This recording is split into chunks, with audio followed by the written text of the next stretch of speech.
Assalamualaikum warahmatullahi wabarakatuh. Hari ini kita bertemu lagi dalam pembahasan properti investasi. Properti investasi itu adalah properti dalam bentuk aset berwujud, tanah atau bangunan, atau bagian dari suatu bangunan atau keduanya yang dimiliki pemilik untuk menghasilkan sewa atau kenaikan nilai.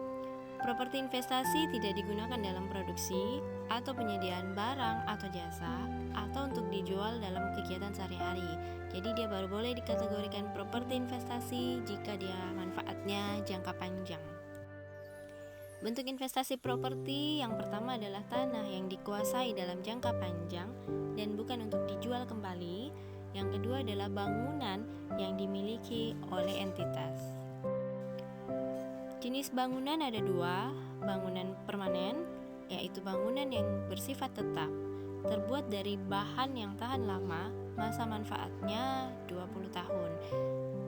Contoh gambarnya adalah bangunan rumah rumah tinggal, atau bangunan kantor boleh yang masa manfaatnya lebih dari 20 tahun. Jenis yang kedua adalah tidak permanen atau bangunan yang bersifat sementara, terbuat dari bahan yang tidak tahan lama atau bangunannya dapat dipindah-pindahkan. Masa manfaatnya tidak lebih dari 10 tahun. Kalau kita lihat contoh gambarnya, itu bangunannya bisa dipindah-pindahkan ya, karena bahan-bahannya tidak tahan lama. Pengakuan investasi properti dalam akuntansi diakui sebagai aset jika dan hanya jika yang pertama besar kemungkinan manfaat ekonomik di masa depan dari aset yang tergolong properti investasi akan mengalir ke dalam entitas. Yang kedua, biaya perolehan properti investasi dapat diukur dengan modal atau hak pemilik.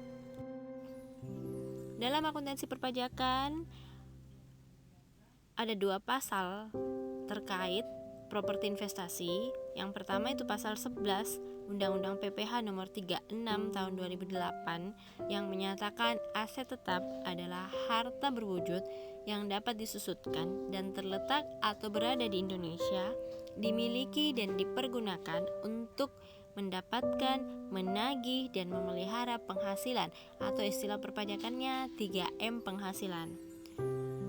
Aturan yang kedua diatur dalam Undang-Undang PPH nomor 36 tahun 2008. Pengeluaran untuk memperoleh harta berwujud yang mempunyai masa manfaat lebih dari 1 tahun harus dibebankan sebagai pengeluaran untuk 3M penghasilan atau mendapatkan, menagih dan memelihara penghasilan tersebut melalui penyusutan.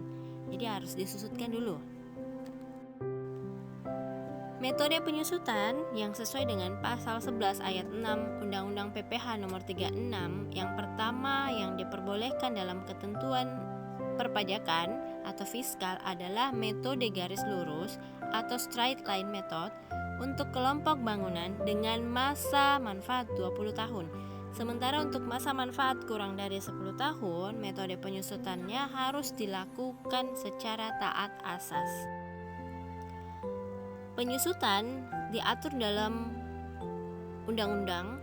Jadi untuk tahun 2001 Undang-Undang PPH nomor 17 tahun 2000 yang sampai sekarang undang-undangnya Undang-Undang PPH nomor 36 2008 itu pengertian penyusutan adalah dimulai pada saat bulan pengeluaran aset tetap tersebut, kecuali apabila aset tersebut dalam proses pengerjaan, maka penyusutannya terhitung pada bulan selesainya pengerjaan aset tersebut.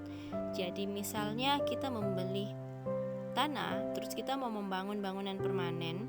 Tanah tersebut kita beli misalnya tanggal 1 Maret, tapi penyelesaiannya 1 Maret 2019 misalnya ya. Tapi penyelesaiannya nanti selesai pada 1 April 2020, maka penyusutannya terhitung mulai tahun April 2020.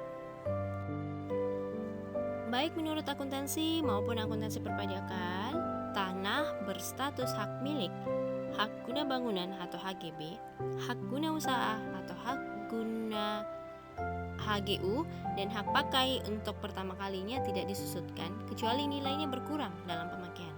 Jadi apabila wajib pajak pribadi maupun wajib pajak badan, mau itu pengusaha kena pajak atau non PKP, dia membangun sebuah bangunan yang dilakukan sendiri dengan luas bangunan 300 meter persegi atau lebih dan tidak dalam kegiatan usaha atau pengerjaan, maka akan dikenakan PPN atau pajak pertambahan nilai.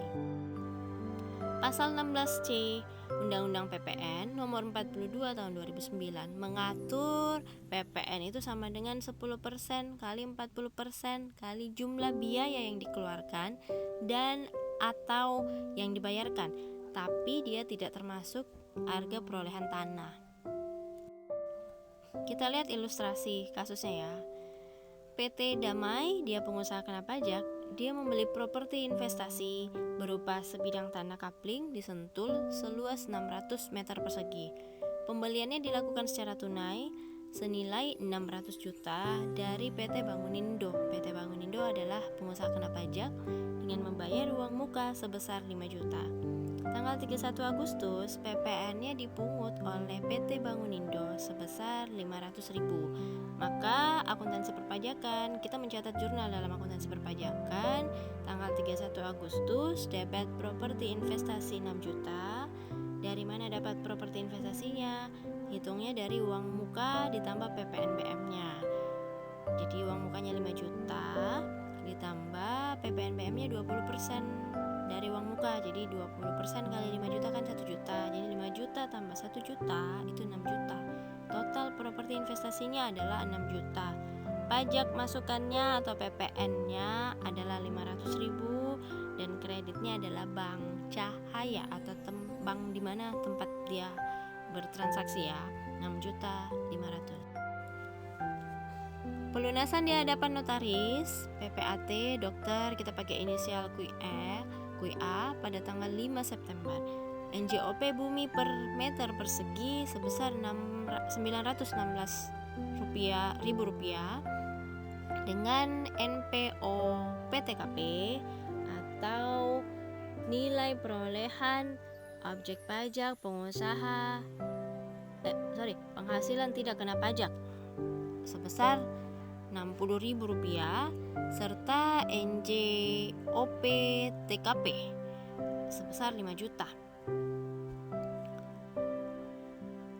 BPHTB-nya sebesar 5% dilunasi paling lambat 5 September pada Bank Sinar dengan menggunakan surat setoran BPHTB atau SSB. SSB itu adalah surat setoran BA. PPN dipungut oleh PT Bangunindo sebesar 59.500.000 dan PPNBM-nya sebesar 20% untuk transaksi penjualan. Maka kita menjurnal di tanggal 5 September properti investasi DP 741 juta. Dari mana dapat? Dari sisa harga beli tanah kapling ditambah BPHTB ditambah dengan PPNBM-nya. Jadi 595 juta ditambah 5% kali 600 juta dikurang 60 juta, terus ditambah lagi 20% kali 595 juta. Jadi totalnya 741 juta. Debit lagi pajak masukan 59.500.000 dan kreditnya adalah Bank Cahaya 800.500.000.